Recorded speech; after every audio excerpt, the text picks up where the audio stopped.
Hey, welcome to the Infinity Bros podcast. I'm your host, Max Mosier. Today we talk about the Umbrella Academy, the Netflix TV series that has been sweeping the nation the last couple months. We're going to give our review of it. We then talk about X-Men Dark Phoenix, the newest movie that just came out. We give a complete spoiler review of it. Don't listen unless you've seen it. We finally top off the entire episode with our top 5 X-Men movies of all time and recap the entire series. So sit back, relax, and enjoy the Infinity Bros podcast.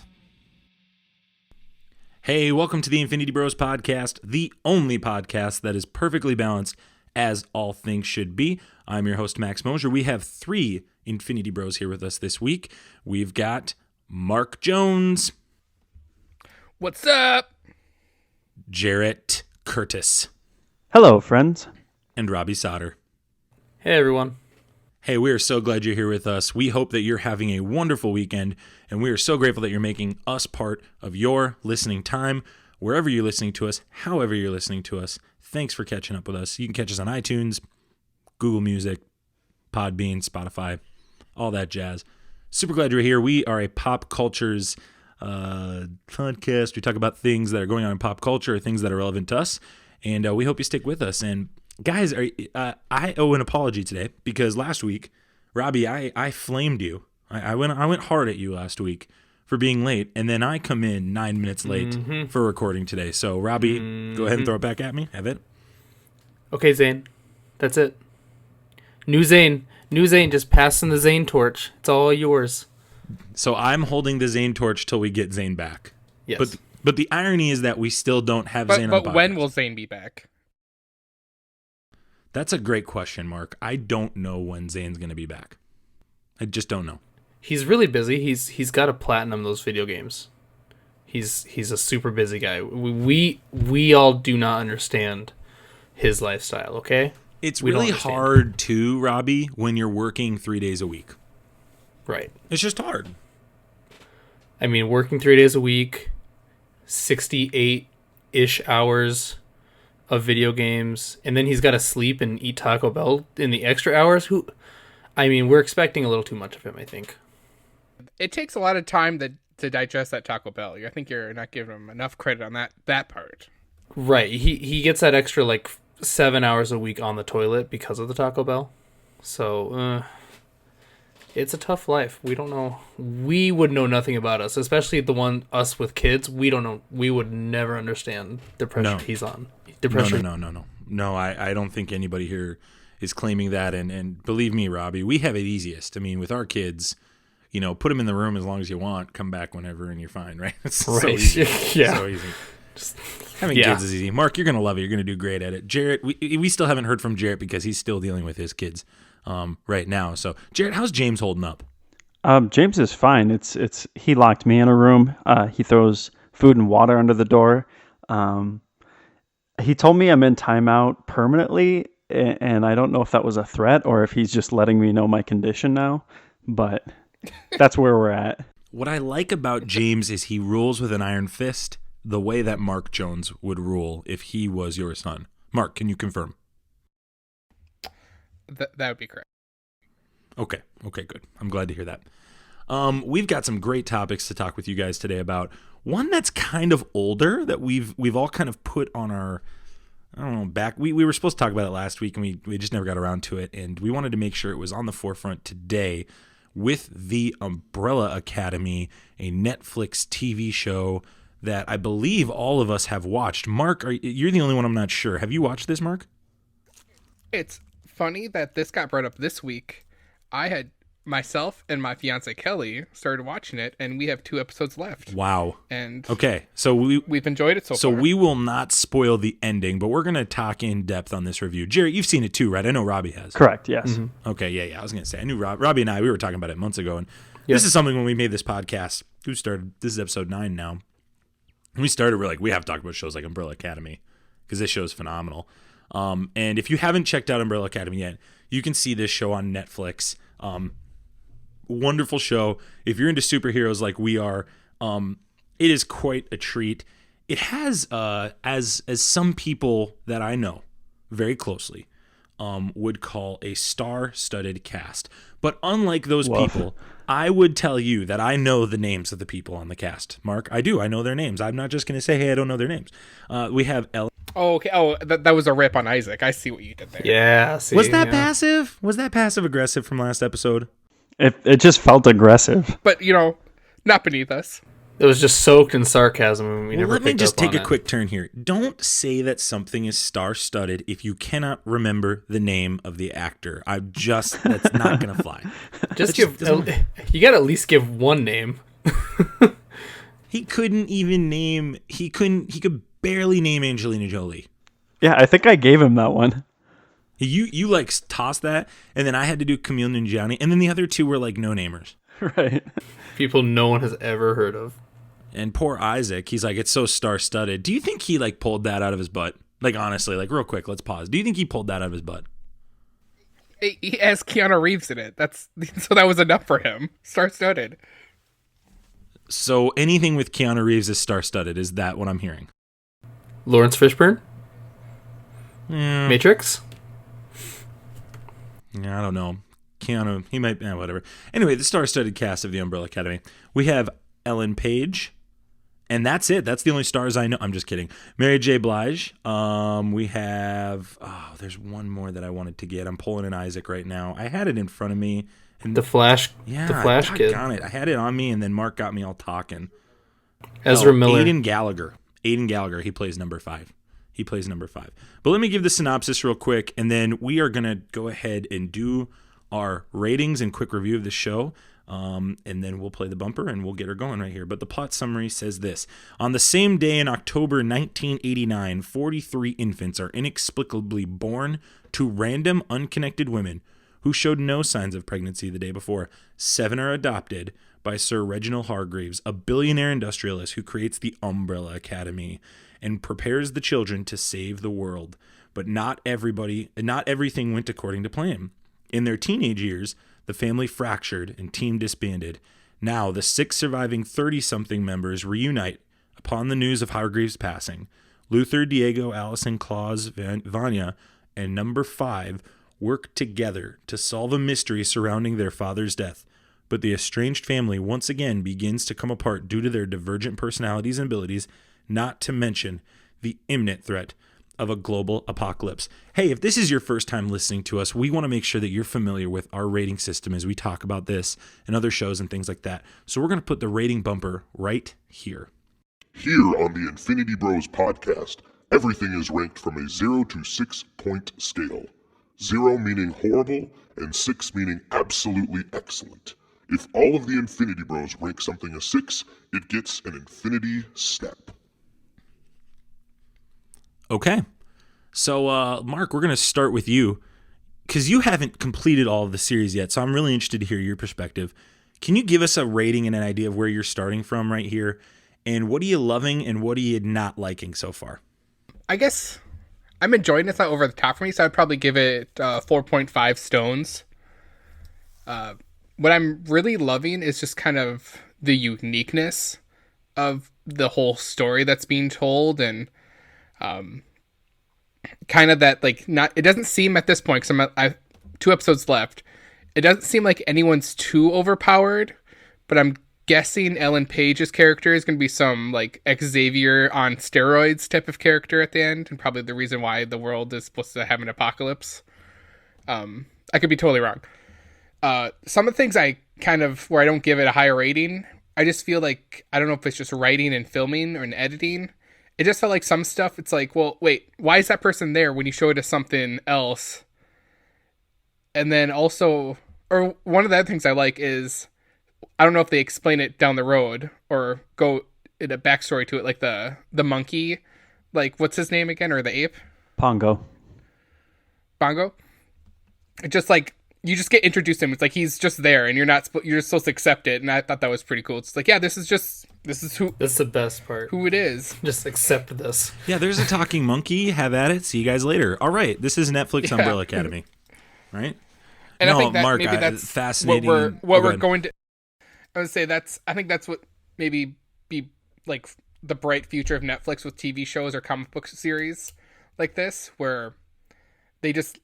I mean, I haven't read the comic book, so I don't know if it's a like straight adaptation from it. So like maybe they're doing a good job at that, or they're just like, hey, go do this own thing, and we're gonna put it on the platform, and hopefully, millions and millions of people watch it. Jarret, you have read the comic book. Am I correct on that? Correct. So can you give us a little perspective on how you enjoyed this show from a rating perspective? We're going to spoil a couple things. So actually, real quick, I'm just going to go ahead and put the spoiler bumper right here. This is Prepare yourself. an Infinity Bros. Prepare yourself. Spoiler. Warning. Okay, Jarret, will you just share some perspective with light spoilers? Don't spoil the ending, obviously, but give us your perspective from the comic book side, because Robbie maybe has seen it, but I have not read it, and would just love to hear that before you give your rating of the show. So yeah, I actually I did what I wouldn't recommend doing, which is I've read the comic before I watched the show, and I wouldn't recommend, if you haven't read the comic or seen the TV show, don't do it in that order. I think the best way I can describe this is Umbrella Academy, the TV series, is a nice homage or tribute to the comics. A lot of the stuff does line up, but it's not a 1-to-1 ratio. A lot more things are explained in the comics. A lot of the character decisions are very different. For example, what are the two assassins' names? The one that wear the masks? Cha-Cha and Hazel. Cha-Cha and Hazel. Their character development in the TV series is this whole story, and you kind of follow their drama throughout. Whereas in the comic books, they're just sadistic killers. And I almost like that better, like how cold and separate they are. On the other side of the fence, you have Klaus's whole thing with the Vietnam War. That's played out very differently in the comic books, and I like the way the TV show does that better. So I think they're both very good in their own right. If I had to pick between the two, I would say I give the TV series a 5 stones, and I give the comic book a 5.5. So yeah, I do like the comic book better. I think they do more with it that you just can't really do with television. Now, that's not to say that there's anything flawed with the TV series. I actually think it's really good. So yeah, that's kind of the perspective coming in there. And like I said, a lot of this stuff is explained a little bit more in the comic books. They use different names in the comic books. For example, you guys all know Diego as Diego, but in the comic books, he's just called Kraken the whole time. And you kind of figure out from there, like, who's who. So yeah. Robbie, you and I are speaking more from the just seen this perspective, correct? You haven't read the comics? I have not read the comics. Okay, good. I'm really excited to hear then. Tell me your thoughts on the show. Give me your rating, and go ahead and touch on maybe your favorite character too, as those two kind of went in different direction. I really like the show. I mean, I think a lot of people are gonna tie it into it. It's a lot like X-Men. You got kind of that same plot going, I guess. But I think the show does a really good job, and something we didn't touch on. If you also like My Chemical Romance, Jared Way, the lead singer of My Chemical Romance, is he helped write the comic book, and I believe he's a producer on the show. So if you like Jared Way, what's his name again, Robbie? Gerard Way. Okay, I'll look that up. Gerard. Yeah, I'll look that up while you talk. Yeah, he would be. Yeah, I mean, people know who he is. So if you like Gerard Way, there you go. He is a co-executive producer of the show. He is. Okay, that's what I thought. Wow, Yeah. Great take, Robbie. Good job. Yeah, so there you go. I mean, there's a lot to love. I think this is kind of the more edgy version of X-Men, and maybe even one of the better versions of this type of genre that we've been able to get. Would you say it's the Black Parade of X-Men TV shows? I'm assuming you said Black Parade. You cut out really bad there. But I'm assuming you said the Black Parade version. Yes, it would be the Black Parade version. A lot of browns, a lot of blacks, shading in this series. But it's really good. The story's really good. I love delving into the characters. I couldn't decide on a favorite. I I liked when they went into it.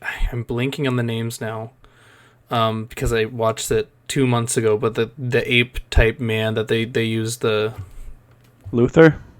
I really like his arc. I like the way they've gone with it, and he's kind of. I've always liked the guy who was trying to be the leader, but couldn't quite get everyone to listen to him, and that's kind of where he's been.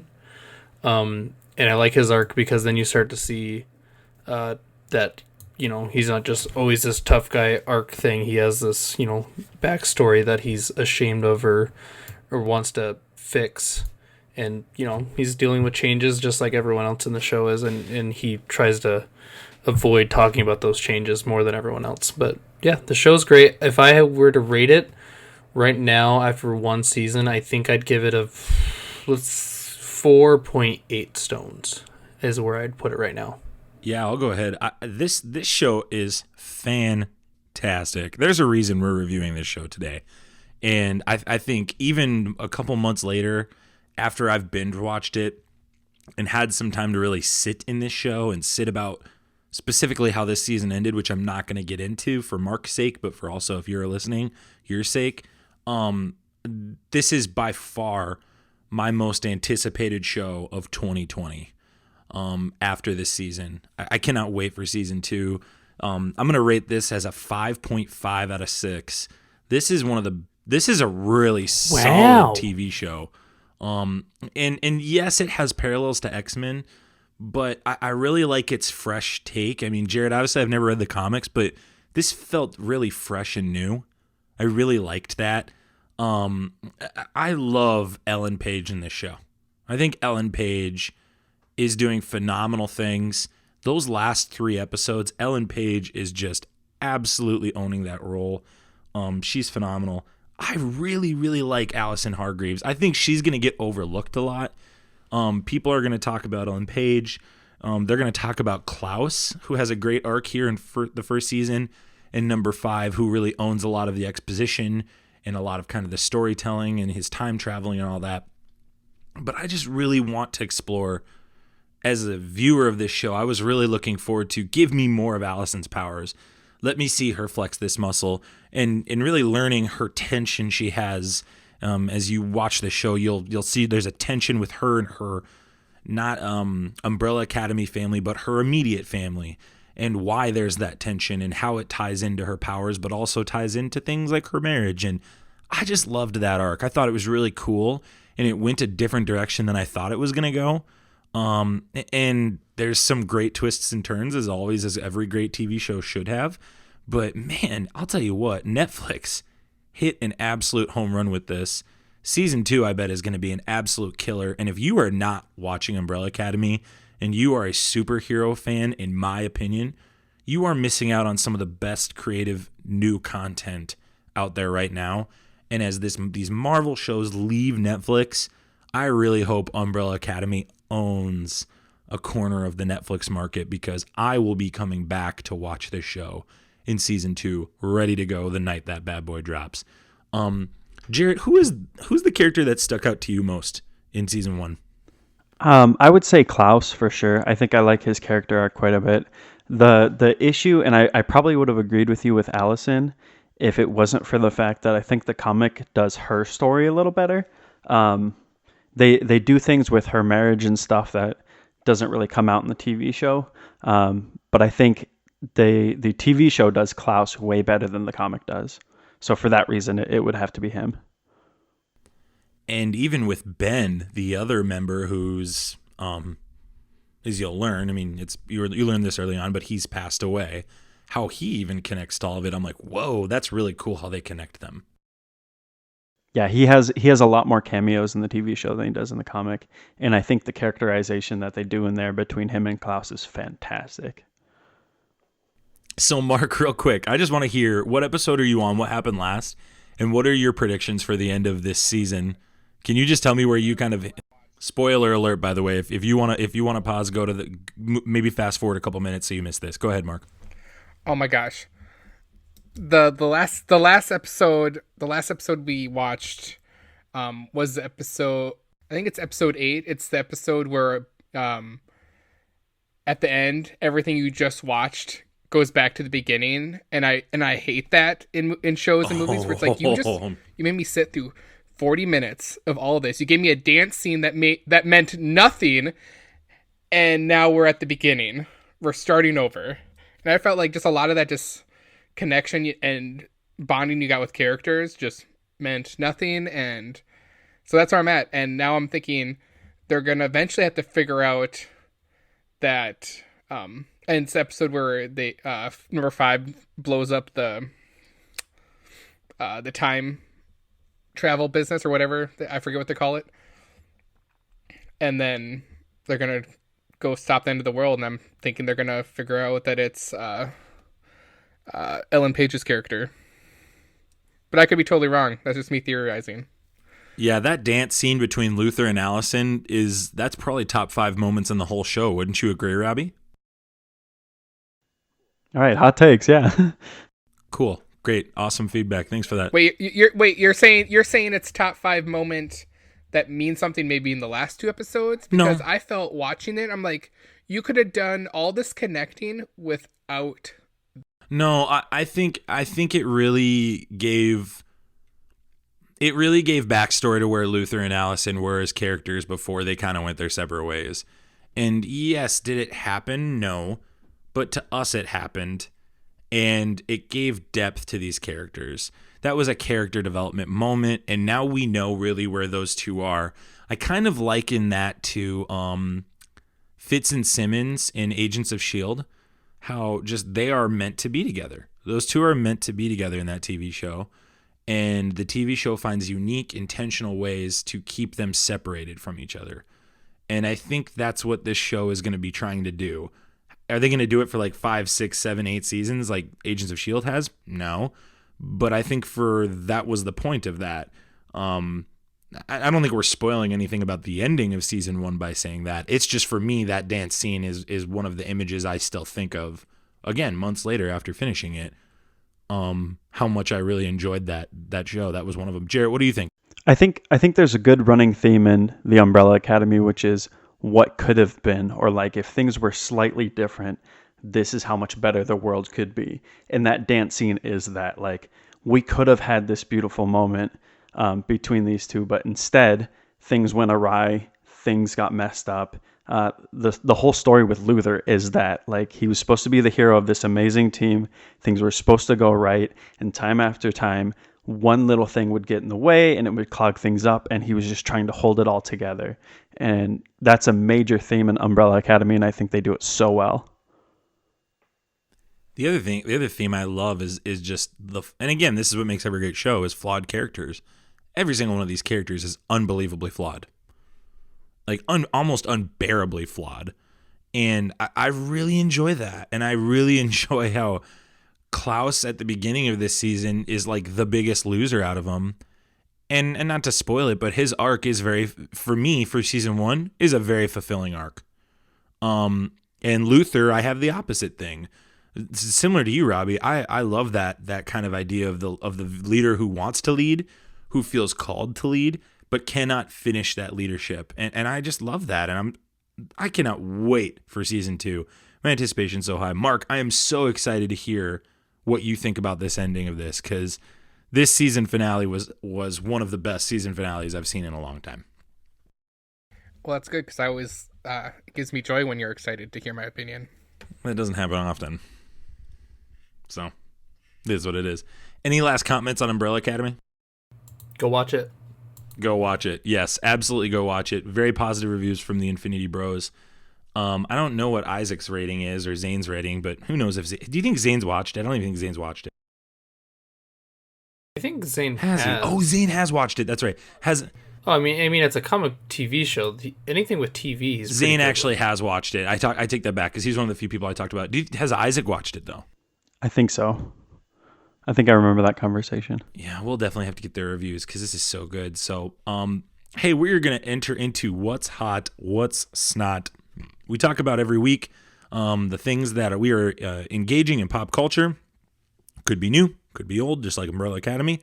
And we bring them to you hoping to share things we love and things we maybe want to tell you to avoid at all costs. So I'm going to start us off this week because I have a couple bits of news and I'd love to hear your reaction. But more importantly, I'm going to give my non-spoiler review of Dark Phoenix, the newest X-Men movie by Fox. Let me give you guys the synopsis real quick as I pull her up on my phone. I wish you could just put up a poop emoji. Who has all seen this movie? Mark, you haven't seen it yet. I just saw it. I saw it today. Okay, so Mark, the day of this you and I recording. can talk about it then. Jarret and Robbie, I'm assuming you don't care if we spoil this for you. No, not at all. It's the Dark Phoenix. I mean, it's not like it's going to be that confusing. Boom goes the dynamite. Boom, roasted. I'll give the short one. I'm going to give a spoiler review real quick here. Fast forward about 10 minutes here from this point because I think we're going to have a conversation about it. And then just come on back with us. We'll stay in what's hot, what's not. We'll talk about other news, but give yourself about 10 minutes. Can we spoilery? Okay? We'll also put a timestamp in the show notes for you. The plot reads as this. Jean Grey begins to develop incredible powers that corrupt and turn her into a dark phoenix. Now the X-Men will have to decide if the life of a team member is worth more than all of the people living in the world. It is my what's hot, what's not. So I'm going to give my ranking real quick.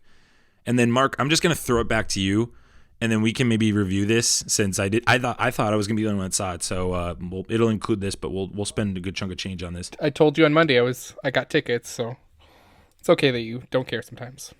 Go on. You did. I love you though. It's okay. I'm going to give this rating a 2.1 out of 6. I'm going to barely give this above 2. Wow.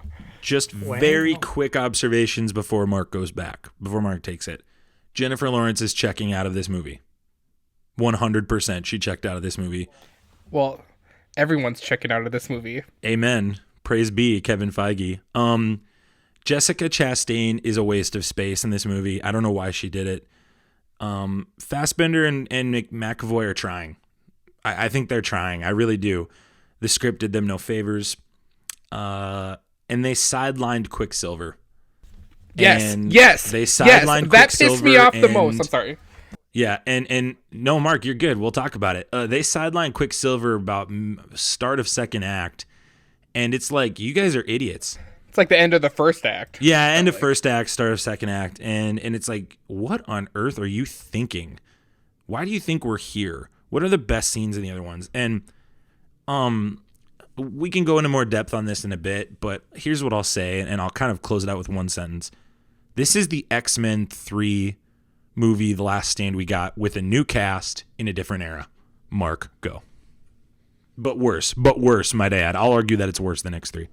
Oh, I don't know. I'm going to give Dark Phoenix a 3 out of 6 stones. You're a generous man, Mark. You're a generous man. Here's my reason why. The thing that makes it a 3, I felt personally that this was a great comic book feeling movie. Like, it felt like I was reading a comic book on the screen. Does that make sense to you guys? Like, that's why I gave it a 3. Like, it felt very much like so a you comic really book. liked the Ang Lee's Hulk? I think I'm talking about Dark Phoenix. Back up. I think I get what you're saying here, Mark. I honestly could not agree. I couldn't agree with you if I wanted. But I understand what you're saying. Gotcha. But that's my reason why I really gave it a 3. But the reason why it's not higher, and it's pretty obvious. Yeah, they don't have we barely get Quicksilver. We get like a 15-second thing in the beginning where he does his his Quicksilvery stuff. We don't get like a long scene with like a cool song and he's doing stuff. Like that's what made the other movies like good. Like you could be like, well, the Quicksilver scene at this point was good, and that's why Days of Future Past I feel is so good in my book. We're going to talk about that later. I mean, we will talk about that later on the show with our top 5 X-Men movies. That's our top 5 list today. And then Mystique dying. It was like the way she died. It's just like you didn't build up to it. It's just like bam, it happened. Oh, we're trying to make you feel sad, like Tony Stark just died, but it's like you didn't do it at the end. She was trying to approach a friend, and the friend just kills her. Just like, Okay, okay, yes. we're gonna break. And hang on, I gotta add. This is the thing. At what point does Phoenix or Jean Grey get blood on her shirt from Mystique? Right? Because she goes goes to flying. Magneto, You're and right, Magneto's goes like, flying. "Whose blood is that?" And I'm thinking, like, whose blood is that? Because it's not Mystique's blood, and it's supposed to be Mystique's blood. Because there's no point in the series that they show us on the movie. You know what, Max? I know I gave it a 3, but now just thinking more about that, just that fact, and that was such a play. It's down to a 2. It is now a 2 out of 6 stones in my book. Dude, I'm giving this a 2 point. Well, let's break it down into little chunks here, and then Robbie and Jarret, ask us questions. Ask us questions from somebody who hasn't seen it, and so we can help you answer. I don't want to. I got 3 more Jarret, things I wrote ask questions down. if you can. Or a few more things. Oh no, Mark, we'll talk about everything. We'll talk about everything. what Hold on. Let me backtrack real quick because I want to talk about something you just said. Okay. Do you agree with me? And you guys can answer this question too, because this is a problem going into this movie. Mystique is so shoved down my throat in all of these stinking movies that it's ridiculous. In no X-Men comic is Mystique this good of a person ever. Is she this much of a hero? Yes, there are times where she flips sides. Absolutely, I get that. But because she's Jennifer Lawrence, I have to deal with you basically telling me she's the leader of the X-Men, which is how this movie starts, Mark. And I can't take it seriously. And on top of it, you nailed it, Mark. That death was the most, okay, she died. Whatever. Like, and it carried so much weight in the story down the line. But it meant nothing to the It watcher, meant nothing to you and me. And it's... And I could argue Mystique's not a good person throughout most of the series in X-Men, but you could think of it, well, this is the story they're telling on the screen. So it's, just like you go House of, like, any other series. Oh, what's her name? The Emma Frost. Like, she's usually a bad person, but there's been series where she's the leader of the school and the leader of the X-Men. So it's like, it happens. They've done that with characters. And I could get behind that, but like, even for them to force, and X-Men First Class to me is a 5 out of 6, but it doesn't get a 6 out of 6 because Mystique's in it.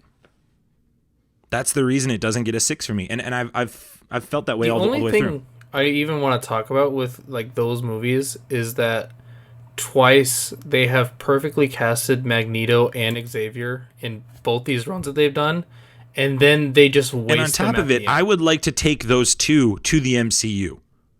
I would like to take McAvoy and Fassbender to the MCU, and I'd like them to spend the next 20 years doing that. They are perfect. They are. Well, that's what I thought was redeeming about Dark Phoenix was the McAvoy and Fassbender, and I'd also say Nicholas Hoult as Beast. I thought he does a pretty good Beast. Couldn't. So like those three, Nicholas Hoult's like a terrible Beast. Well, anyways, that's my opinion. I'll give you the first two. And, that's fine. And I agree with you. It's like they try. It seemed like they're the ones who really cared the most about this, or Absolutely. at least or actors of high quality. That like I don't want to look bad in this movie. Like maybe that's their idea behind this. So yeah, and the other thing is this, and let's. So I think we both agree. McAvoy and Fassbender are great. The scene that really is like unbelievably acted out of McAvoy is the scene. So there's a scene in this at the end of around this, probably the start of the third act, where Dark Phoenix is really doing her thing, right? And she's just creating chaos in New York City. And she pulls Xavier out of the chair and makes him walk up the stairs. And dude, that was the only reason that scene worked is McAvoy. That is the other. It's like silly. It looks silly. She looks like, it looks like he's being pulled by a puppet string almost. But it works because of him. And it works because he is just such a great actor. And I totally believed the whole time because, and Robbie, you and Jarret can probably pick up on this, Dark Phoenix is freaking out again because Charles Xavier put stuff in her mind to erase things in her past because it was just so traumatic. Oh no, how... Wait. Oh, okay. Can I just watching some reviews, I heard that the quotation marks traumatic scene wasn't actually that traumatic. It was traumatic, but like she didn't have the full context. And if Charles, so there's two problems with it. One, if she could just really think through this of like, oh, Charles really did care about me, or two, if Charles would have just said, hey, here's the deal, your dad didn't want you. He didn't want you. And then that's kind of the moment when she realized that. That's when she kind of came back. But the point I'm making is that's the formula here. And I'm like, that is not good storytelling. That's lazy. We've seen that. We've been there. We've done that. And with McAvoy sitting there, who really is selling us on this broken man who really does, because in this movie, Xavier really cares about the attention he's getting. He cares about all the attention he's getting from all of the press. The United States loves him. The world is cheering on them. They are like this universe's version of the Avengers almost. Like people have like Mystique toys and stuff. It's actually that was a part I really liked of the movie. Yeah, it was a little. The ideas throw up, but the execution was pretty good actually. I liked that. But and McAvoy played that so well. That's what I didn't like. They land on a military base. And there's a ton of fans right there. That puts me off in a movie when you're landing in a military base and there's a bunch of civilians. That could be nitpicking, but no, it's wouldn't be the nitpicking. first But you're time right. someone's nitpicked. You're right. That's kind of the antithesis of And the also- whole. Sorry, go ahead. Go ahead, Jared. Go ahead. That's kind of the antithesis of Chris Claremont's whole vision of what it means to be a mutant, right? Like they're supposed to be seen as always the bad guy, always the oppressed minority. He really does a good job of bringing in these political ideologies and influences, especially coming from, a time where, well, I guess history hasn't changed that much, but they are supposed to be an analogy for minorities or oppressed people groups. And so for me to hear that like people are screaming for them in the streets and they're just like the Avengers blows my mind, because that's not at all what it means to be an X-Man. Now, Jarrett, let's actually analyze the culture here today. That is what's happening today in our culture. These groups that were oppressed for years are being now celebrated on the grander scale. Sure, and I think sure. in this movie, and I think this is kind of like observation of our culture, just like in this movie, when they do something that the culture naturally disagrees with, they're going to turn their backs. And I think that's what this movie was trying to say. I'm kind of picking at straws. Maybe I'm making up a more depth-filled observation of this movie than's really there. Or maybe I'm building off what you're saying. But the point I'm making is I agree with you, and that's why the X-Men are so fantastic. That's why people love them. That's why people keep coming back to them. And I think the idea was right. I'm just telling you, dude, the writing in this movie is so bad. This is the worst written X-Men movie of all time. I need to piggyback on that. After seeing the trailer first and then the movie, how many, like, who at Fox is like, hey, I really love train sequences. How many do you think we can get into these X-Men movies? Think back. How many train sequences are there in X-Men movies? Too many. Mark, how here's is an it interesting. all these X-Men are on trains? No, Mark, here's interesting. I'll put this in the show notes. They had to do reshoots, and the big reshoots was that third act of the train scene. They were not going to have that third train scene act, which is by far the best part in this whole movie. Sure, but at the same time, like, really another train? Like, how are you guys always on trains? How are you not avoiding trains? Jarrett, finish that thought up, and then we're going to talk about a couple more things, and then we're going to get into the thoughts of all of the X-Men series as a whole. Now that you guys know this information.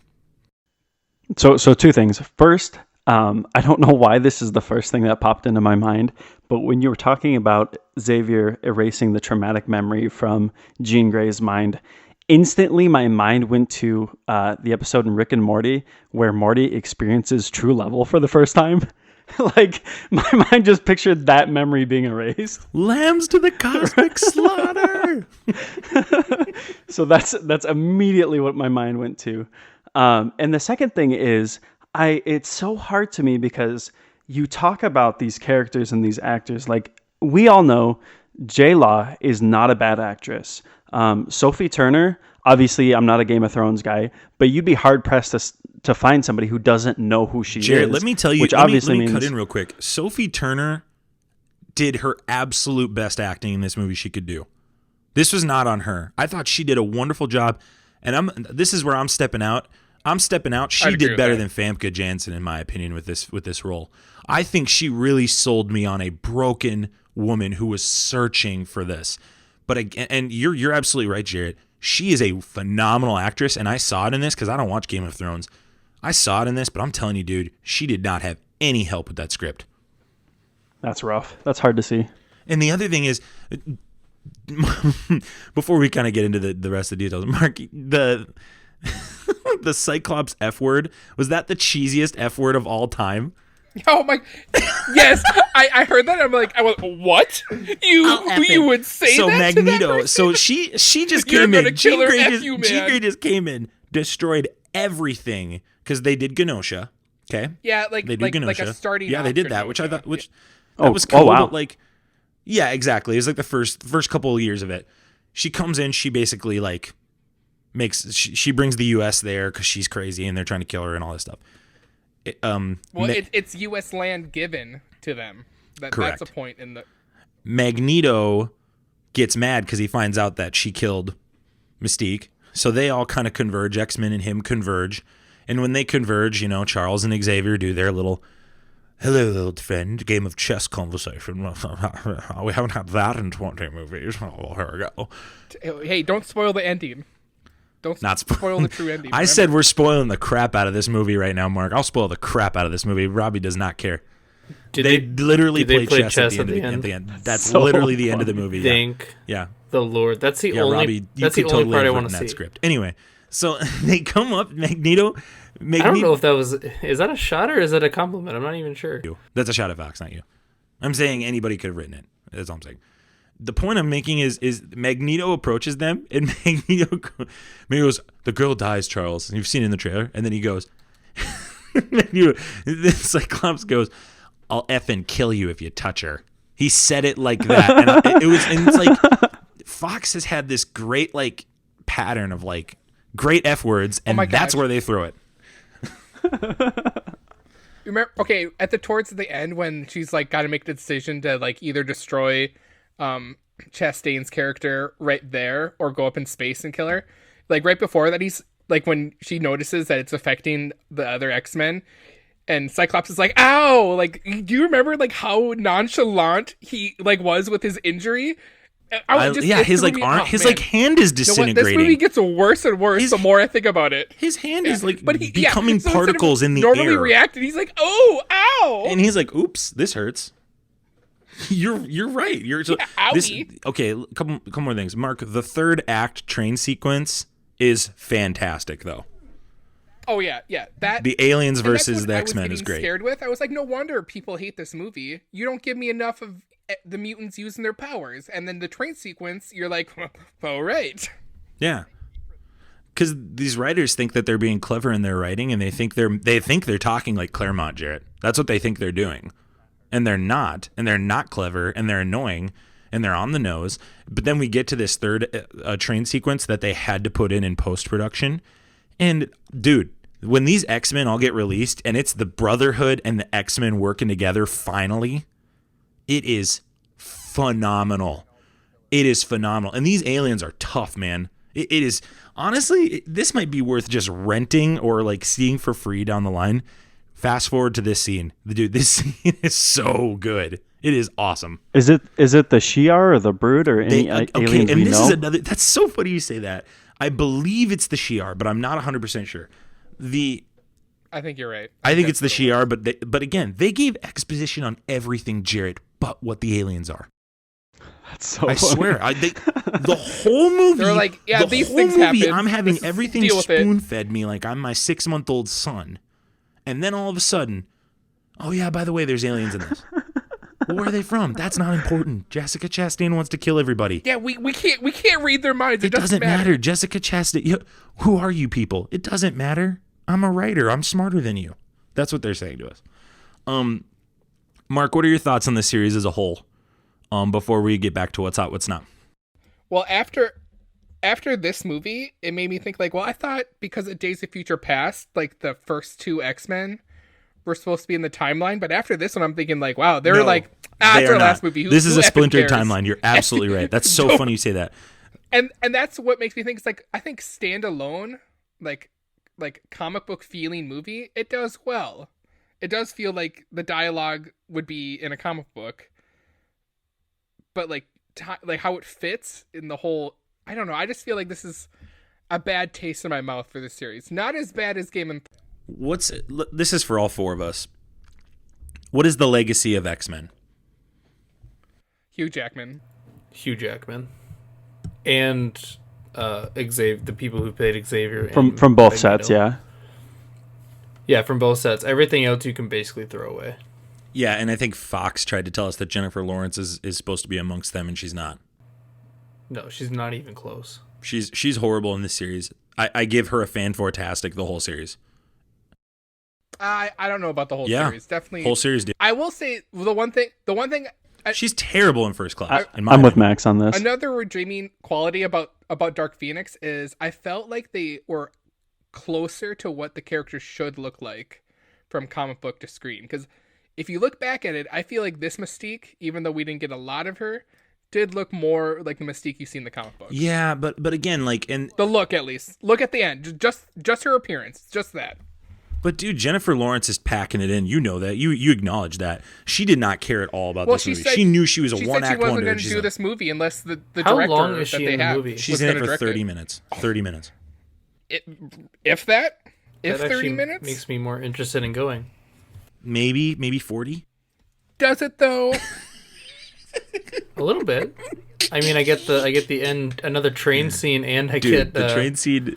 Magneto and Xavier playing chess again. So I mean, there's Robbie, some things. Robbie, buy your ticket, scene, wait an hour, then go. Exactly, dude. The train scene. Magneto has this one part where he catches this guy's hand in metal, twists it because he's an alien, so it doesn't really hurt him as much, and then bends it the opposite way, and then sends him flying. And I said out loud in the theater, I said, "Oh my gosh!"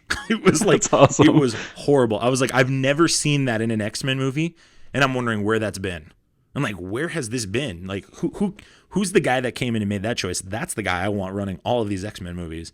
So crazy. We're gonna get into top 5 X-Men movies at the end, so we'll maybe talk more on the legacy of these movies as a whole. Do not go see this movie. That's what Mark and I are telling you.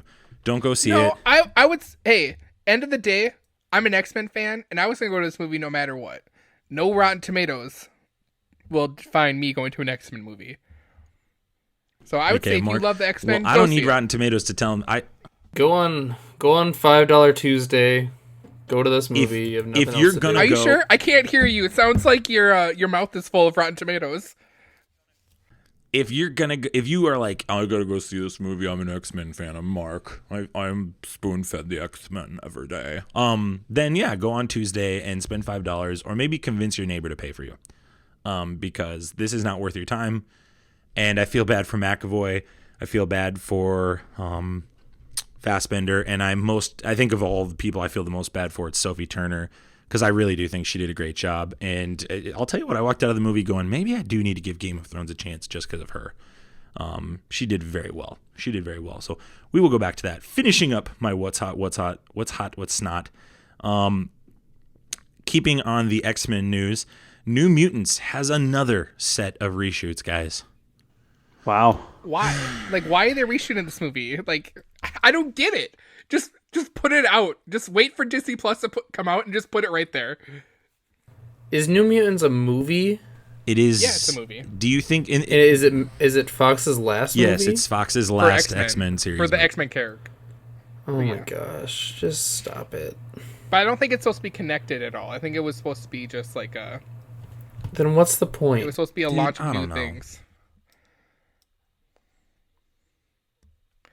No, don't cancel it. I'll see it. I'll see it on Disney Plus. Yeah, we get it. Yeah, should have done. Yep. Your mouth is full of X-Men. We get it. We got it. We picked up on that. Yeah. You just anything X-Men, you're all about, Mark. You're such a cool guy. It must be nice. Yeah, well, I can chew up my X-Men and swallow it with no problem. Remember that. Moving on in what's snot. I have to send a former apology to James Holtzhauer because I think Robbie, I agree with you. I think I jinxed him. Because literally hours after we posted our podcast, he was done. Literally hours. Literally hours. Literally the next day we after we recorded we posted on Monday, and he lost on Monday. The news came out, yeah. So I'm snotting myself on behalf of Robbie. You should on this podcast. You should apologize. James, to him. I know you're out there listening. I owe you an apology, and I'm sorry, and I hope you are not too sad in your $2.4 million worth of winning, Thank you for making Jeopardy relevant. I went and watched it today, and everybody had like 8,000, 1,000, and 2,000, and I immediately shut it off because I didn't care. And I won't care about Jeopardy till there's another one of you. So thank you, James. Finally, What's Snot? Zack Snyder's back in the news, guys. Zack Snyder made this report comes out of Snyder Cut? Snyder Cut? No Snyder Cut. No Snyder Cut, Mark. I know you were looking for it.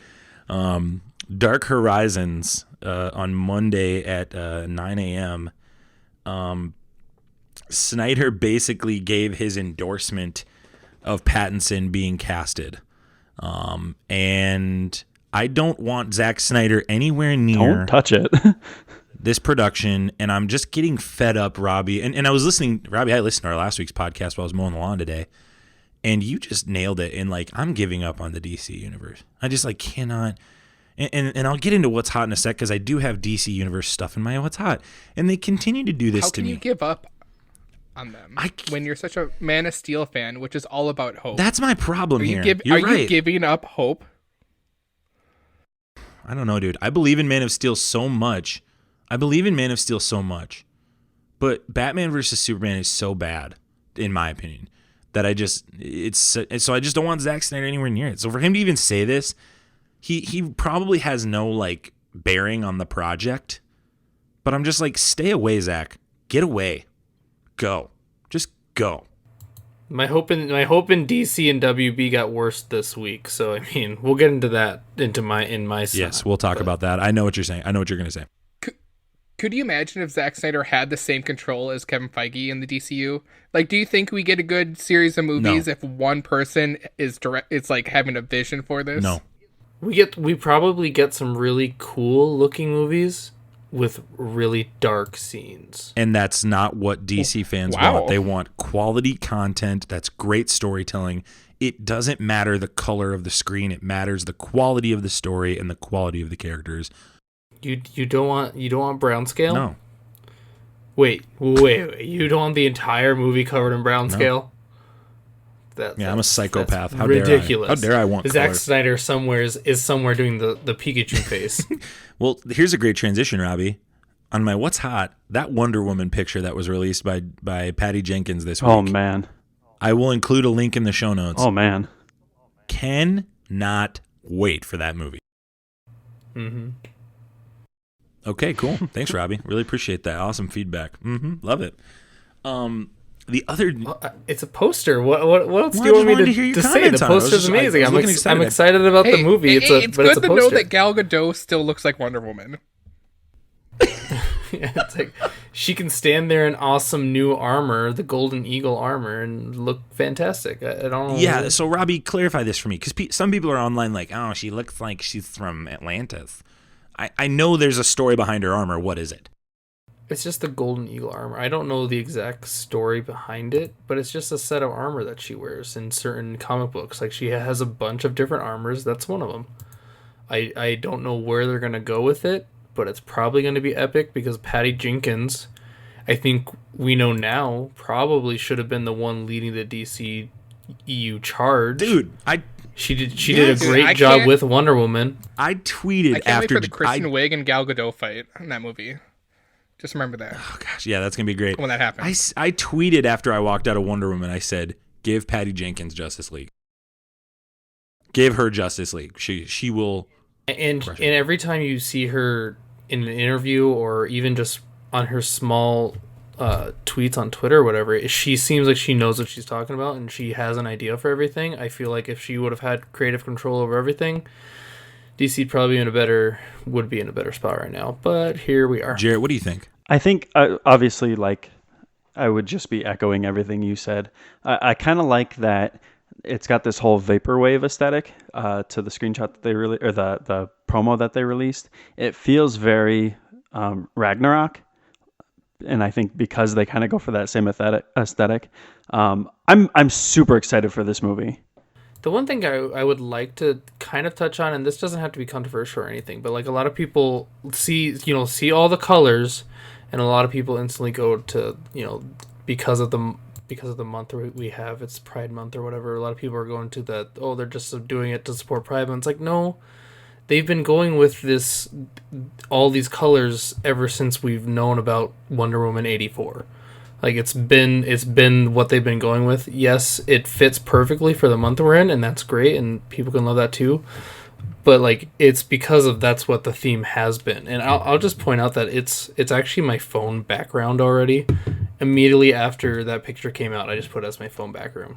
It's such an awesome picture. So, well, and in this case, what's the problem with it? If it's already the aesthetic of the film and the production, who cares? It's Pride Month anyway. It's not like a forced Pride Month where I'm getting a logo of something that has nothing to do with the rainbow colors of and the pride flag. I think it's totally appropriate, and I think anybody who's dogging it is full crap.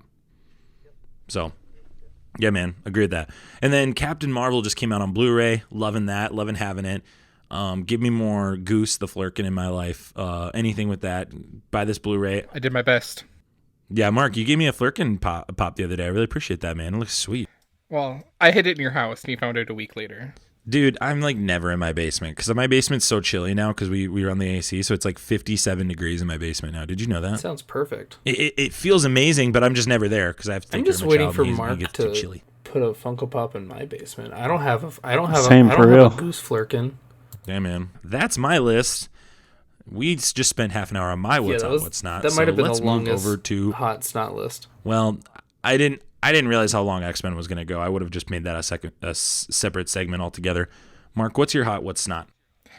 I'm going to start with my snot because my number one hot I really want to talk about, and I'm kind of happy none of you guys brought it up last week.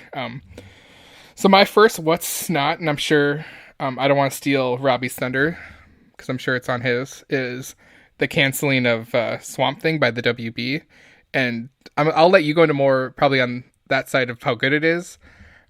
But my thought is like, why are they doing this? Like, why all of a sudden just like, hey, we're not even giving this a shot? Because what happens when the fans are like, hey, this is actually really good. Why are you canceling it?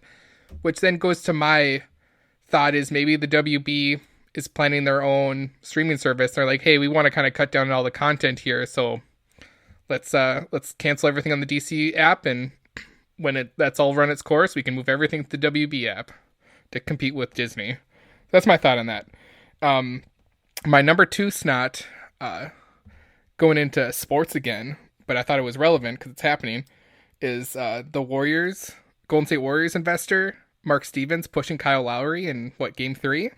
Yeah, what a loser. Game 2?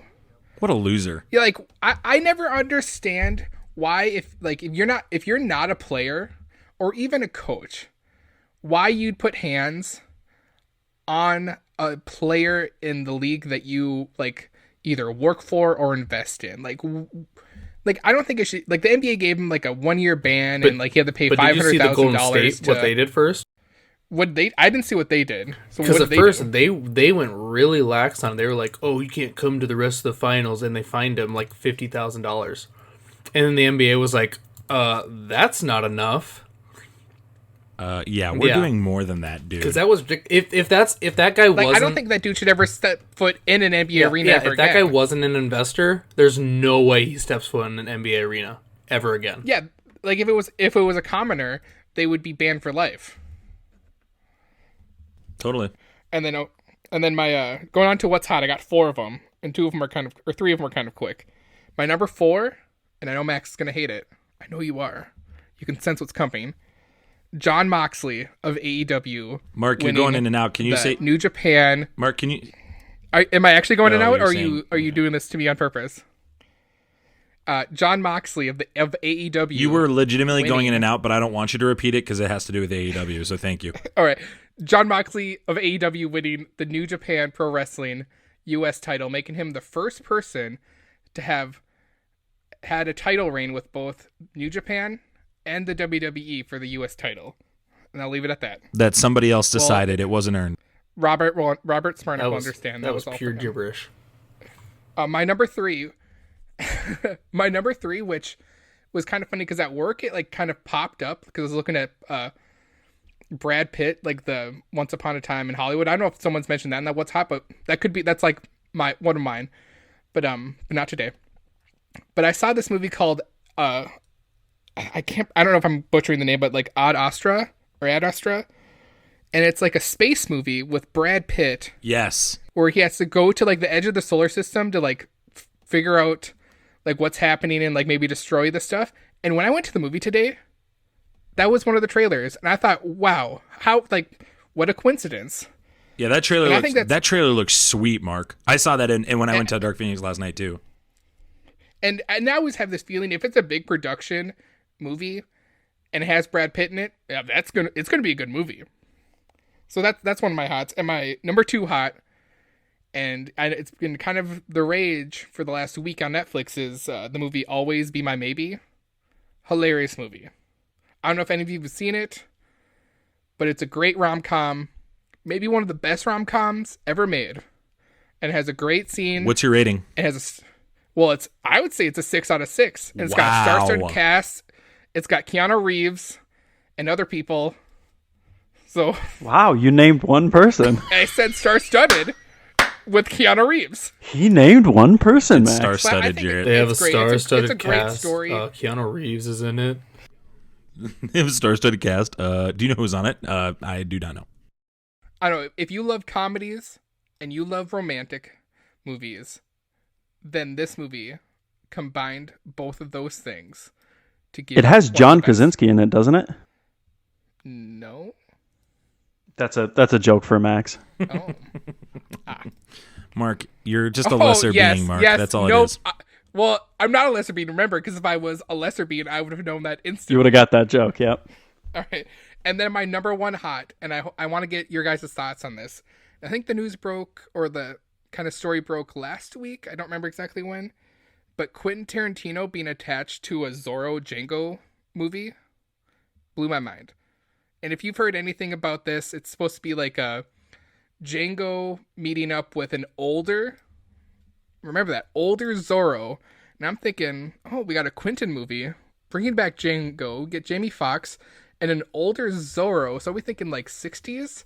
And I'm thinking, are you going to give us Antonio Banderas as old Zorro? And I'm thinking, yes, please. Give me all of it. This is a real movie. This is a real rumor, Mark. I'm looking at the article right now. This looks awesome. I want that. I mean, I loved that Zorro movie with Antonio Banderas, and I love Django Unchained.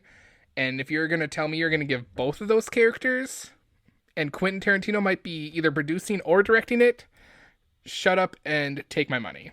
Just take it all. Yeah, dude, I'm in on that. That looks awesome. And that's everything for me. All right, let's go to Jarret now. All right, I'm going to start out with my what's not, because these are pretty heavy hitters. The first one is, I don't know if you guys saw this online, but Xbox partnered up with Axe Body Spray to make an Xbox Wait, is this your hot or body snot? wash. Do you think... That's my Did snot. Zane tell you the story? This is hot for Zane. But like, I like, what are you doing with this? I mean, I get like PlayStation had a huge promo where they were releasing their shoe brand or whatever. That was kind of cool. Paul George, those are sick. Yeah, they're dope as heck. So like, Xbox goes, yeah, we see you over there, Sony. Let's do Axe Body Spray Xbox. What do you think they're gonna smell like? What are you doing, Microsoft? Yeah, Jarret, what's your first idea? What do you think it's gonna smell like? Just Mountain Dew, Doritos, in a dank basement. A dank, like when you say dank, like it smells of marijuana, or like it smells like maybe you haven't. Yeah, I was more thinking like you've been sitting in the same pair of underwear for 4 days. Absolutely. And you've been eating nothing but Doritos, Mountain Dew, and Hot Pockets. Oh man, guys, we can't keep coming after Zane like this on every episode. I'm not, but that's what my thought. That's what my head goes to when I think of what would Xbox deodorant smell like. What if it smells good? If it smells good, would you buy it? No, absolutely not. Yeah, nothing screams, please don't be married to me anymore, like buying this soap. I can't imagine the look my wife would give me if I just tossed that in the grocery cart. What would James say? Yeah, James. Yeah. What if it was James's idea and he knows that it's going to be a killer? Oh well, then I have to. I don't have a choice. What if you saw James make a heavy investment into that stuff? Yeah, I mean, I wouldn't have a choice. Those are different circumstances. Let's calm down. Right. My second what's not, and I'm not sure if this will be what's not or what's hot. So Destiny, which has been riddled with issues in the past, I'm talking about the video game here. Destiny 2 just shook off the shackles of Activation. They're going, if this is true, they're going to go free to play. Activision is out the door, and they're going to try to make it more approachable. Now, the reason I'm saying this is what's not is because this feels a little bit like, I don't know if you guys remember the game Evolve. It was like a asymmetrical hunting game. This feels like the death throes of Destiny to me. I think it's good that they're getting rid of Activision, but it almost feels like they might be too little too late, and this is the game dying. And I love this game. I played the heck out of the first one. I didn't invest in the second one as much because it just wasn't as fun to me. So that's my second what's not, and I'll go on to my what's hot here. Max, you look like you have something I was to just going to say, Robbie and I played Destiny 1 so much, and Destiny 2 has been such a kind of bummer for I me. never picked up Destiny. I think 2. Destiny 1 was the closest game I've gotten to platinuming. I'd have to double check that, but I love that Zane. game. Oh my. Good for you. Yeah. Ooh, Zane over here.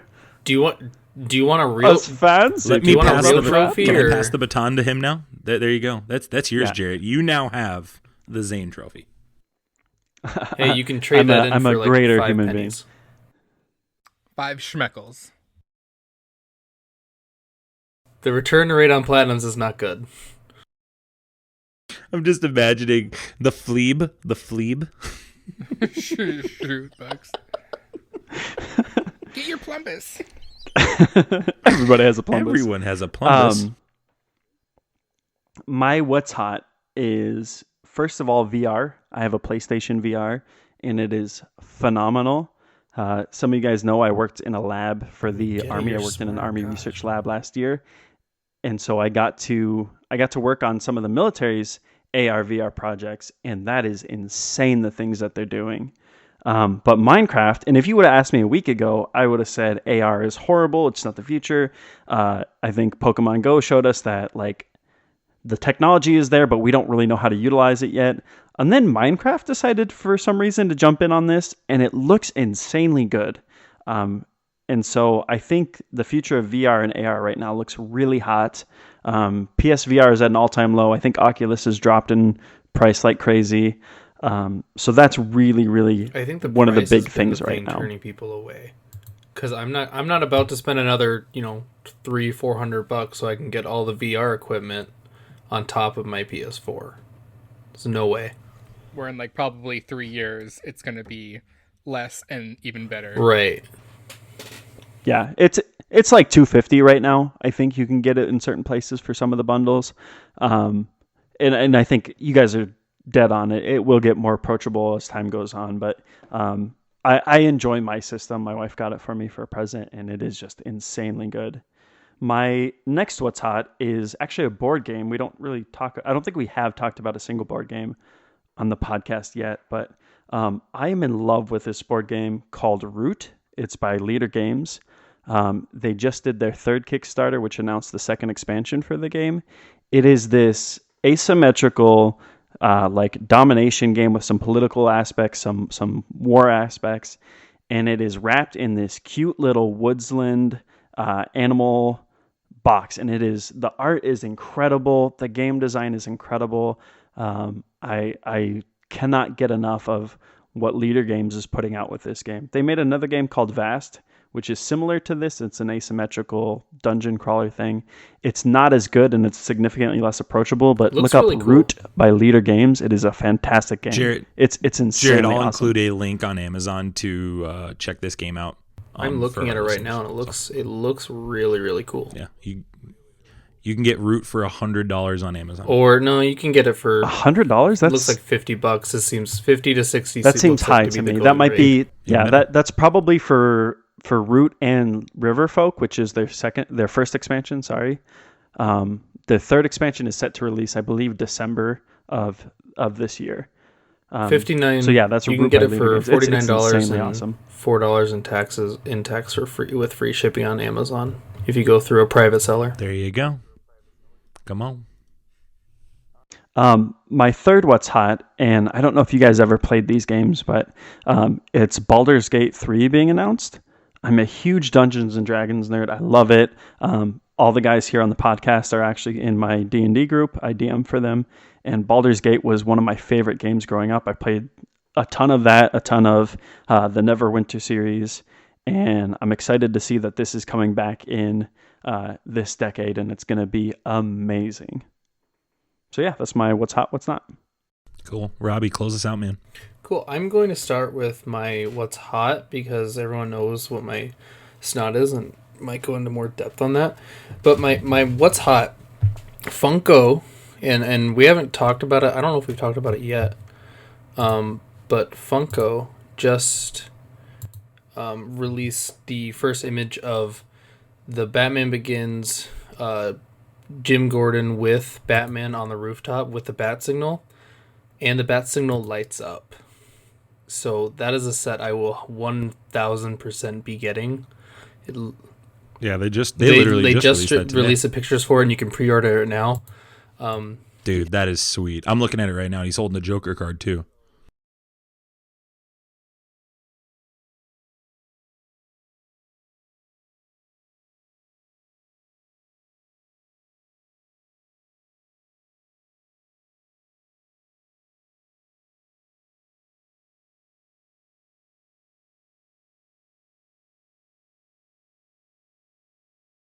That would be a sweet nightlight for your kids.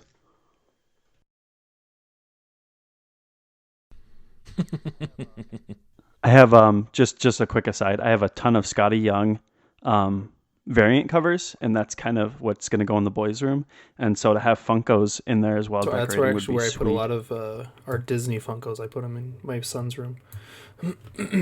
My next What's Hot would have Max already covered it, but the new Wonder Woman poster, we already talked about it. Don't need to go into it. Dude, sorry, I had to talk about it. That's fine. One thing we haven't talked about on the show yet is Chernobyl on HBO. Yeah, I gotta watch this. I'm 2 episodes in, and man, it's good. And if you don't know yet, it's actually the highest rated show on HBO ever right now. It's the highest rated IMDb series ever. Yeah. So it's above Game of Thrones. It's a 9.7. It's the highest. This is the greatest IMDb rated thing ever on IMDb. It's just a mini series. It's just you get the 5 episodes, and that's what it is. So it's it's going over all of what happened in Chernobyl. It's not much more to go into it there, but yeah, check it out if you have HBO. This is the true story of Chernobyl? Yes. Or based on the true story? And it's just 2 episodes in, and it's so well done, and the tension and the decisions that are made through the government there. Man, it's just so crazy to think about it. And then like how they do the radiation effects, and it's just really, really good. So like check it out. Like you can't not like it. If you don't like it, you're one of the 3% in the world that don't like really, really good things. Yeah, what losers. Robbie, what'd you rate it? 2 episodes in, I feel like we haven't even got to like the biggest tension parts, but because of the production value, and just the tension, even with people you don't even know. Gosh, I didn't even think about a rating yet, but right now I'd put it at like a 5.2. And then my last What's Hot is it's National Donut Day. And I actually went out at 6 o'clock because I forgot it was National Donut Day. I bought a 6-pack of donuts, and I've ate a donut every hour since then. So I'm on my 6th donut, which I will finish during this podcast. I just finished my 5th one, actually. So happy National Donut Day. 6/7/2019 for anyone listening to this in the future. My what's that? I was just gonna say, I like that Robbie can put away 6 donuts and still just look like a specimen of a human being. I know, Robbie's a beast. It's affecting me. I feel like crap right now, but I really want to eat this last donut. And then my what's not, I'm first going to talk about one, just no DC at Hall H this year. That's kind of sad. It's always cool to see the trailers that come out of that and all the information we get from the Hall H stuff at Comic-Con for DC. I think Marvel's going, right? Yes, they will definitely be going. So at least we have okay, so at least we have Marvel to be happy about. Oh, sorry. One more what's hot that I just added because it just happened. The Raptors are now up 3-1 on the Golden State Warriors. And that's fantastic. Okay, and then for my big what's not is the WB canceling Swamp Thing after one freaking episode. Gosh. Like, Do they give any sort of reasoning behind that, or was it just they just announced, "Hey, we're not going to do this"? and a lot of it had to do with how much the production cost was, and I believe they taped in North or South Carolina, I want to say. I don't remember exactly, but a lot of it had to do with the taxations that were going on there, and basically WB didn't see themselves making enough money to keep Swamp Thing going. So instead of giving everyone one season, letting everyone see it, which you're still going to see the entire season, the season that they cut 2 episodes short, that's the information we got months ago. You're still going to see the entire. Is it 3 episodes? Gosh, I hate the WB. You're still going to get all the episodes for the first season. So even if the show is amazing throughout, and one episode, I haven't watched the second episode yet, but the first episode was really good. Characters worked really well together. The effects are really, really good. And like, if you don't know anything about Swamp Thing, it's a horror type show a little bit. He looks great too. He looks great. Oh man, have you watched it, Max? I haven't, but I've seen pictures of it, and he just looks great. Well, I'm still gonna get the app. I just haven't gotten around to it. Not even. Will it be too spooky for Max? Well, you clearly didn't listen last week. You didn't listen. Ooh, last that's a week's good episode 'cause question. I said I was gonna watch it. So no, I will not. There are 2 scenes that the effects are really, really good, and it's spooky looking, but the scene itself isn't really spooky. It's just that you're just looking at it and you're just like, oh, okay. Yeah, the only thing I would say is weak on it is the actors, how they react to those situations, and then afterwards they're just like, oh, that was just a thing, let's go to the bar. And you're just like, wait, that was just normal for you? Because that shouldn't be normal for you. Beyond that, the episode is really, really good. I would rate episode 1 4.3. So I think that's pretty high for just seeing one episode, and that's also what makes me really sad that we're only going to see one season of this thing. And it's I mean, when the news dropped, I was actually at the gym, and I was heated. I stopped my workout, and I was just mad. Like, it's so stupid. Like, I said last week that I was just giving up on the WB and everything, but then, like, I feel like I finally watched an episode. It looks good. Doom Patrol's good. They kind of maybe have some things going. They got their next Batman. Maybe they're going in a good direction. And then they do this, and I'm just mad again.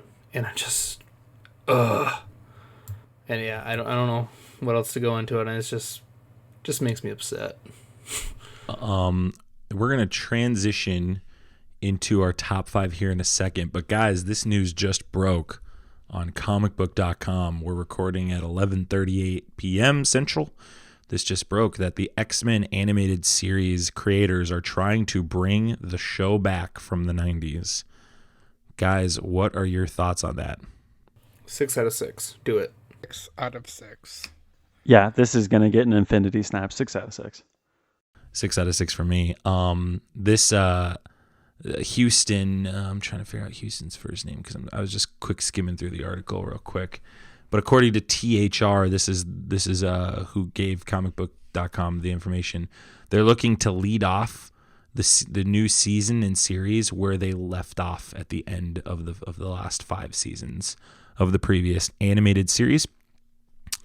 They don't know if it would be made into the MCU, but it potentially could.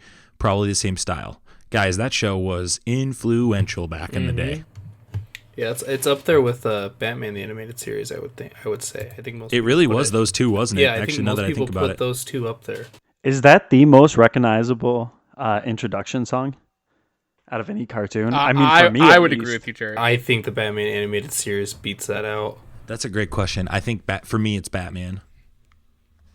But I That's fair. Split down the yeah, middle. that is a split. Too bad Zane's not here to help us break that. Hey, let's get into the top 5. We're going in 3, Infinity Bros 2, top 5 1. list starts now.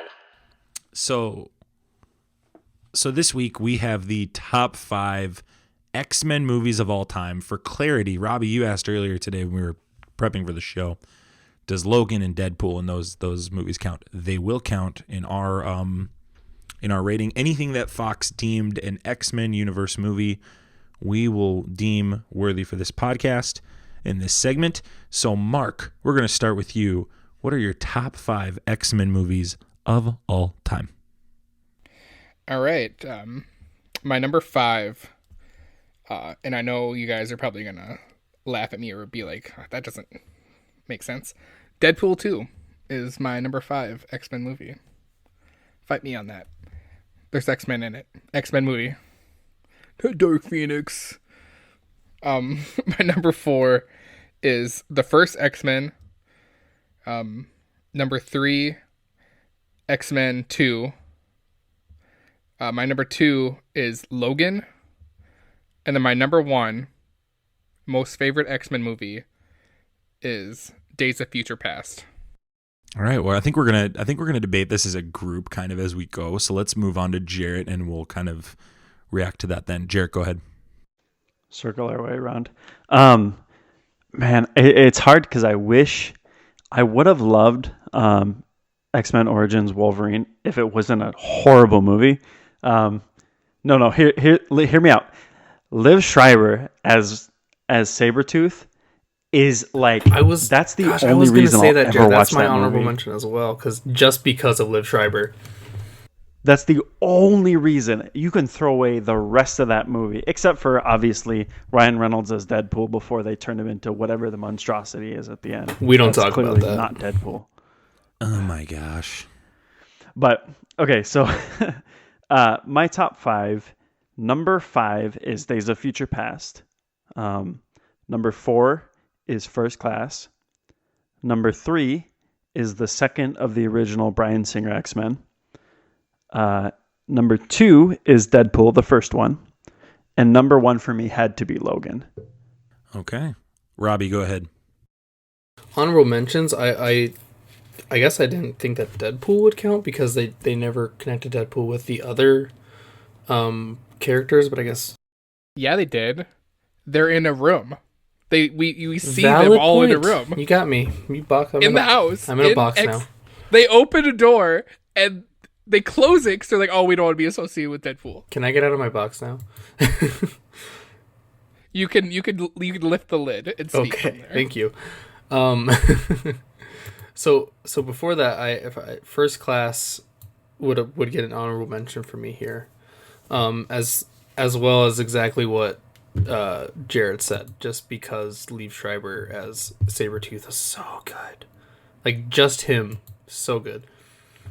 Also, Wolverine fights a helicopter. That's so stupid. Whatever. He's on a motorcycle and he stupid. fights a helicopter. It's fantastic. And he gets in the. Do you remember in the bathroom when he's looking at his claws and they just look faker than they did in the first X-Men? They so do. You could have put on like Halloween costume Wolverine claws and they would have looked better. Oh gosh. All right. My number 5 is Deadpool 2. My number 4 is the original X-Men. I always just really like the first movie of a really good series. Like if you ask me to watch Lord of the Rings, I'm going to start with the Fellowship of the Ring. I just always like starting at the beginning, and those are usually my favorites. Number 3 is Days of Future Past. Number 2 is the first Deadpool, and number 1 is Logan. I'll close us out. Number 5 for me. There are no honorable mentions on my list. I have a hard 5. Number 5 is the first X-Men. Number 4 is X2. The second, was it called X2 or X-Men? It was called X2. X2, okay. Number 3. Well, I've seen both. It's X2 and X. Well, it's X2 on the packaging. Well, I've heard it both ways. Yeah, well, we get weird flex, but okay, man. I think we all anyway, were. Number 3, X-Men First Class. This movie, I love X-Men First Class. I defend that movie night and day. But the other two are just so much better films that I couldn't put it there. Is it because of Kevin Bacon? Number 2 is Logan. Yeah, the great tribute to the end of what Hugh Jackman did. And number 1 for me, and I think my viewing of Dark Phoenix really solidifies this at 1 for me, is X-Men Days of Future Past. And we can kind of get into the dialogue here after I kind of say this, is X-Men Days of Future Past, in my opinion, you should not watch an X-Men movie made after Days of Future Past, except for Deadpool. And that is the definitive ending in my mind. I'm ignoring everything else. That movie was so good. It was incredible. Hit me right in the jellies. And I don't know. And this is the debate, I think, with X-Men movies, which is why we have this as our top 5 list. Is Logan better? Is Deadpool better? Which I don't have Deadpool even on my top 5, but a lot of people love Deadpool. Or is X-Men Days of Future Past better? And I just think Days of Future Past really does this wonderful job of carrying the excellence that was in X-Men First Class, while also really working well with what made the original, I'd say, first 2 X-Men really thrive. And after seeing Dark Phoenix, man, I mean, Mark, you talked about it. Like, Jean Grey died in that movie. And then Xavier goes, I'm not doing the school anymore. It's like, okay, so is this a splintered timeline? Because we were led to believe in Days of Future Past that this is how it's going to end. So now we're going to just learn what happened in between. I don't know. I think Days of Future Past is just such a well done film, and I'm really hoping Marvel can do something like that in the next 15, 20 years. But guys, go ahead and share your thoughts. Can I just mention how sad it is that X-Men made a movie with Apocalypse as the main villain and none of us even mentioned it? Well, I would say it was on my honorable mentions, but I just feel like if I did, you guys would hate me. Thank you for not putting it there. And here's the thing, I actually kind of like those movies. Like, they're not great movies, but I can watch them, I guess is what I would say. But it's just like, you have this amazing villain that you could have used, and it's just not that great. It's just sad. It's so hard because, like, one of my all-time favorite X-Men, and like the original Chris Claremont Uncanny X-Men runs, that's always my touchstone. Those are like my go-to comics from when I was a kid. And I love the Apocalypse series. I love all of it. And Archangel is such a good character. And so if you were to tell me that I was going to see that in a movie, if you were to tell young baby Jarret when I was a kid reading those comics for the first time, I would have lost my marbles. Like, I would have started foaming at the mouth.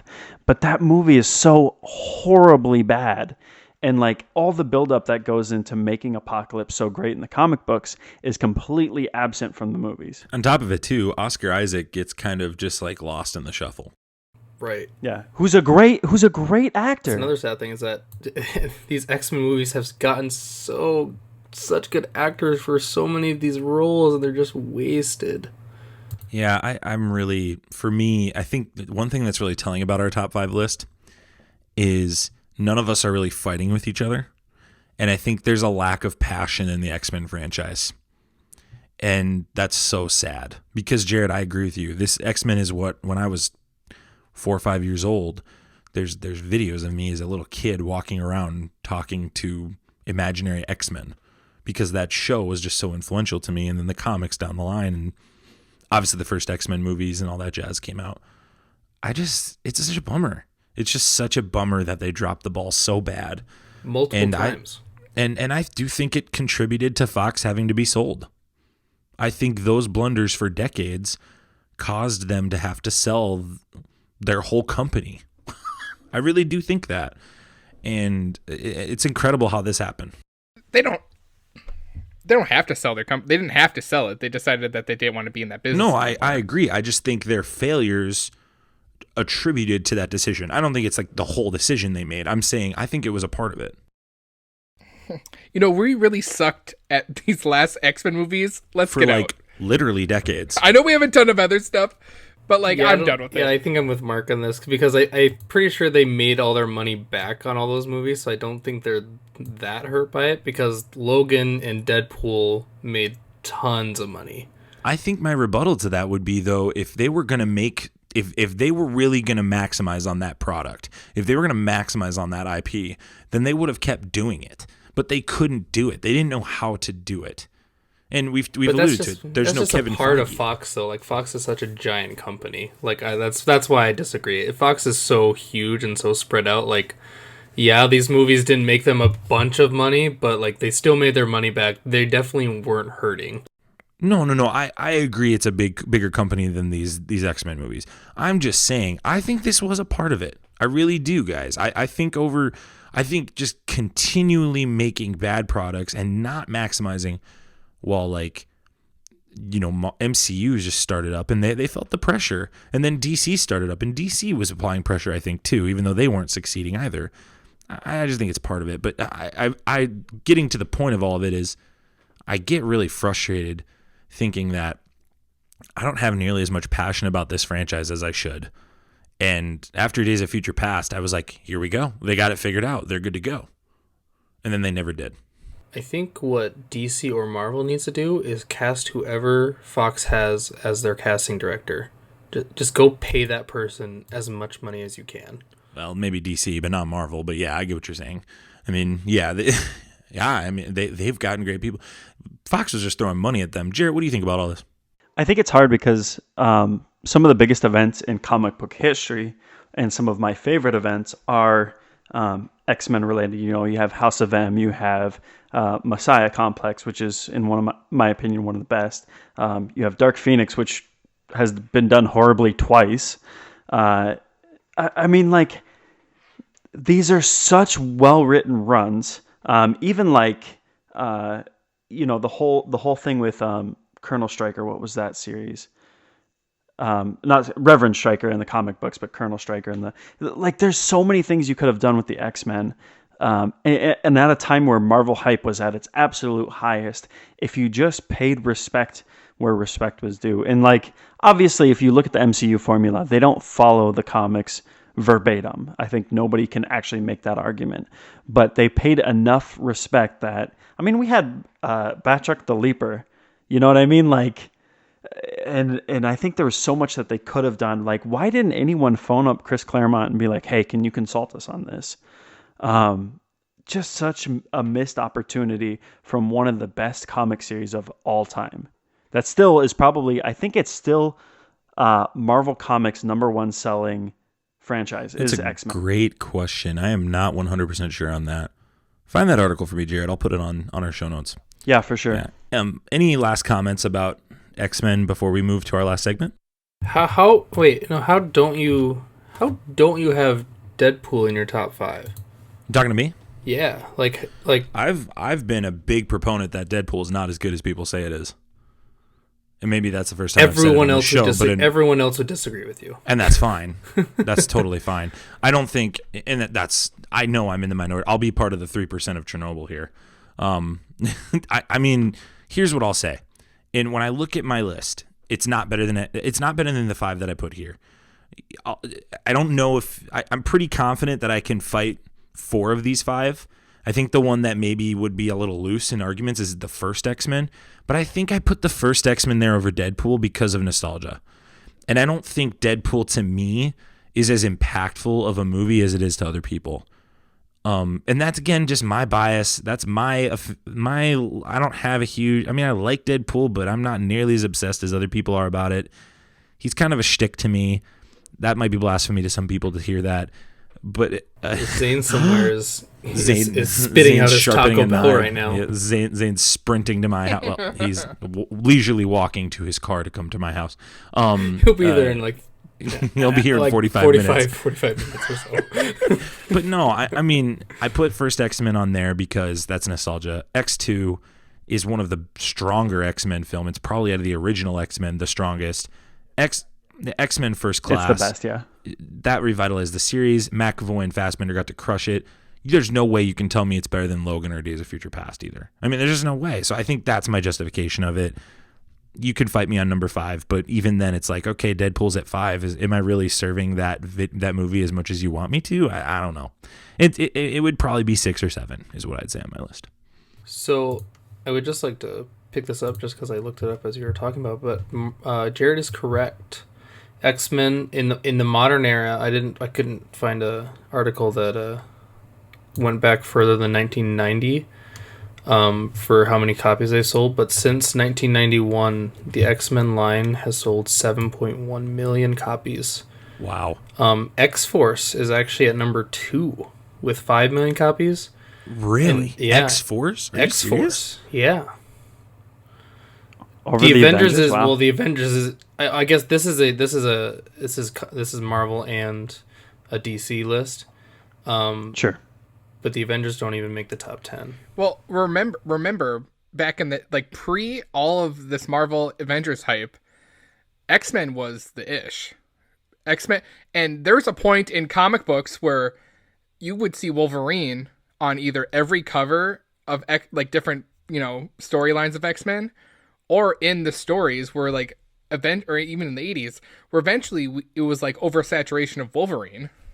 Well, the 90s because he was such a hot character. The 90s were so bad for oversaturation for comic books in general.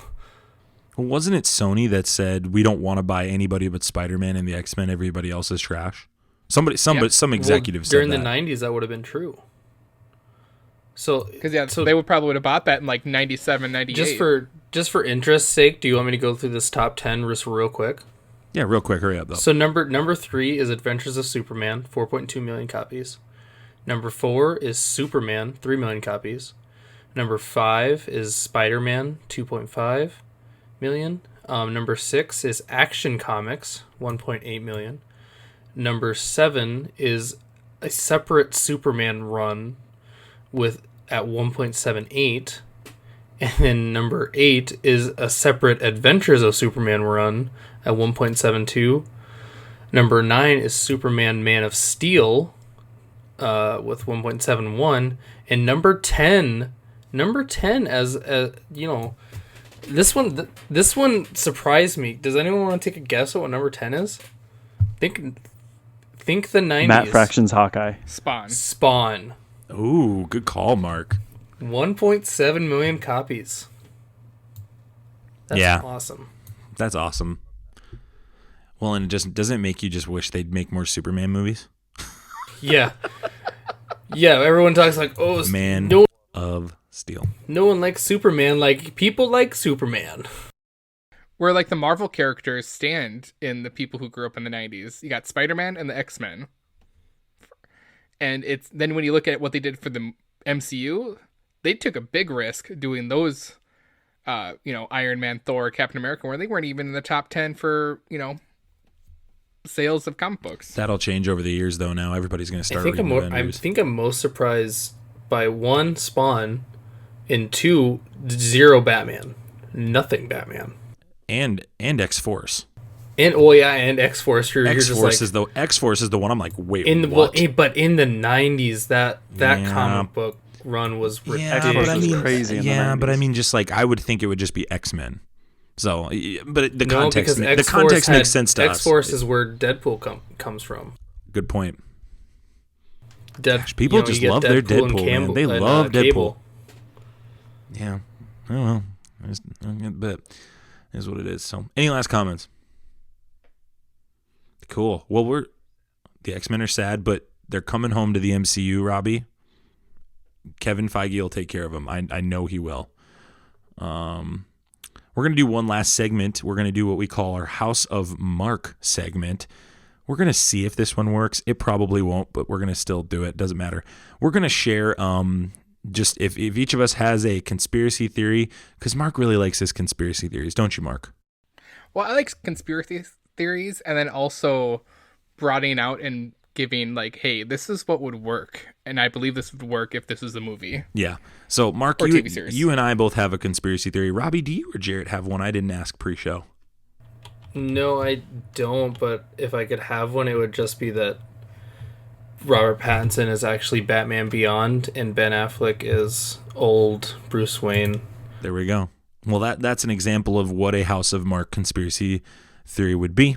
It shouldn't be too long of a segment. Mark, we're going to start with you. Or would you like me to go first so you can end it, Mark? No, What do you I can want? go first You go first. because Robbie just teased it for me just a little bit, the Batman Beyond. Yeah, because I know I've said this on our stream in the past, but I want to bring this up because I think this is such a great idea, and I feel like it should be done now. And I made two lists: a Batman Beyond that's made in the next 3 years, and a Batman Beyond list that's made 10 years or longer from now. And it's going to be, and here it is. I think if you make a Batman Beyond movie right now, you do, a return of the Joker. Keep going, Mark. Don't read that. I'm just talking to Robbie. I'm sorry. I was like, what's going on? You get Terry McGinnis. I think a good Terry McGinnis would be Nicholas Hoult. And then you bring Batman, and this is I think Michael Keaton, bringing that Batman back, like same universe, just done differently. Bring back old Michael Keaton as Batman, I think would be great. And then I think the killer of them all, and I think this is what we need before he passes, Mark Hamill, live action Joker. I think that would an old one too. Yeah. Yeah, dude. And just doing give his us Joker voice from the animated series. Yeah, give us that and scene. in a cameo, Kevin Conroy as elderly Alfred. Yeah, man, and just give us that scene of just where Terry walks in, and and Joker has used the laughing gas on him, and it's just so, oh gosh, that scene was, and then the scene with Robin where he just basically like changes him into a mini Joker. Oh my gosh, dude, that movie was nuts. That movie was bananas, and we just made DC millions of dollars. It's got everything they want, Robbie. Yeah, hire us. Let us write it. This is how we make DC 10 or billions of dollars in 10 years. Terry McGinnis, played by Tom Holland. Going back nostalgia-wise, Batman, George Clooney, because I think George Clooney played the best Bruce Wayne, and I think you're going to get a lot of Bruce Wayne. That is a horrible take, Batman Mark. Beyond. I do not agree with that take at all, dude. And then, Good screw night, you guys. Mark. Then, No, screw you, Mark. I'm going to give you my Joker, and you're going to love it.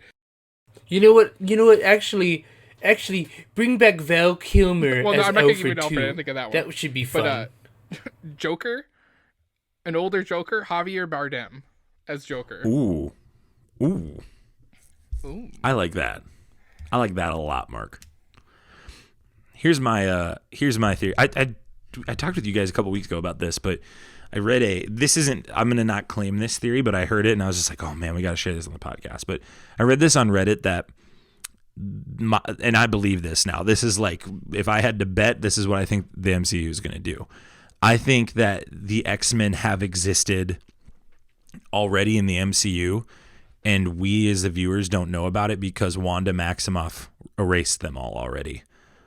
I think House of M already happened. I think it already happened in the MCU, and I think Thanos doing the snap is going to bring them back in some way, or at the end of the Wanda series that they're doing, she's going to bring them back. No. Here's what we do. Oh man, dude. Feige could crush this. He Hold could on. totally. Hold on. You got me going. So post snap, right? We get because of the power of the snap, we get Messiah Complex, and then we get AVX. Well, and you build it up, right? So you make it obvious that this is Wanda's fault, and you let her live with that grief, right? And then you slowly get these mutants back in and all that stuff, but it's not revealed that this happened. Like, there's always this overarching X-Men storyline. Where did they go? Like, one day everybody just all of a sudden remembered them, right? So it's like, how did this happen? Everybody blames Thanos, right? They're going to blame, or they'll blame like another overarching villain. Or the 3 snaps that happened in the universe. Yeah, but I'm saying, like, it would be a really awesome twist to have it be her fault. and for her and Pietro to basically be the only mutants that anybody knew about. And there you go. And that's how you bring them back, and that's how you create immediate tension with the X-Men and Avengers, because you got to get what's the quickest point to X-Men versus Avengers, right? Yeah, absolutely. And well, hold on real quick. And so I haven't seen Deadpool 2 yet. Is there a Hope Summers in Deadpool 2? Because I know obviously Cable's there, and I think it's They allude loosely to her. based off of. Yeah, is Hope Summers Cable's Okay. daughter or wife? Yeah. Kind of, yeah. It's the first. She's the first mutant after M Day. They mention and they do the time her- hopping. I mean, Okay. it's basically Cable's whole reason for doing anything is her. Okay, I want to see that in the MCU, and I think that's where we could get, like, slowly introduce her and then build up to. You could even get like a good Phoenix saga with it coming for her. And Well, yeah, and I mean this is Do you think No, that do you no. think Marvel will touch a Phoenix saga again? no, they don't need to. They have Avengers versus X-Men. Oh, 10 years. Yeah, I was gonna say that's like years. another 10, 15 year plan. Like, Dude, they're gonna do House of M, and they're gonna do. I bet they bring Apocalypse back. that's the next thing I was gonna say. Like, you want a big bad? Apocalypse would bring be a Apocalypse. great, like, everybody in the universe villain. Who would you rather have next, Galactus or Apocalypse? Apocalypse.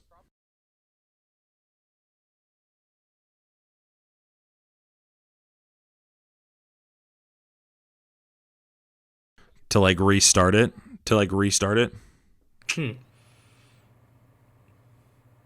Right. And I've always wondered how they would do that on screen to make that work. That would be tough.